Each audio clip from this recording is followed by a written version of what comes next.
Okay, Assalamualaikum dan salam sejahtera. Ini ialah telur puyuh. Nah, mana datangnya telur puyuh ni?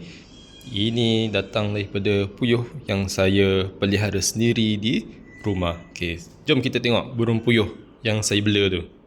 Okay, dalam ni lah saya simpan saya punya burung puyuh tu. Sangka ni saya buat sendiri je. Berapa dia punya panjang tu tak pastilah. Sebab kita terus buat ikut bahan apa yang ada dan hasilnya jadilah macam ni. Okay, saya ada 2 ekor burung puyuh dalam ni. Okay, jadi bawah ni dia ada jubin lah, jubin yang dah tak pakai. Saya jadikan dia sebagai alas dan ditindihkan dengan tanah untuk dia itulah mencakar-cakar dan sebagainya. Inilah burung puyuh yang hari-hari bertelur.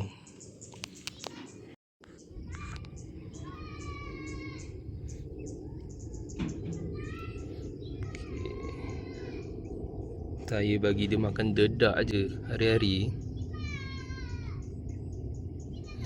Sebenarnya tanah dalam dia punya alas ni saya letak penuh, tapi dia dah mencakar-cakar.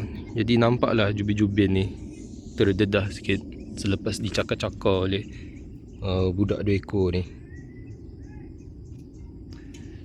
So lepas ni fikir nak tambah lagi beberapa ekor, tapi entahlah, macam susah pula nak jumpa burung puyuh dekat kawasan ni. Inilah dia. Kalau saya lepaskan tangan ni memang dia lari lah. Saya pun tak tahu macam mana nak bezakan jantan ke betina. Korang yang tahu tu boleh kongsi sikit macam mana nak tahu dia ni, burung puyuh ni, macam mana kita nak bezakan jantina dia.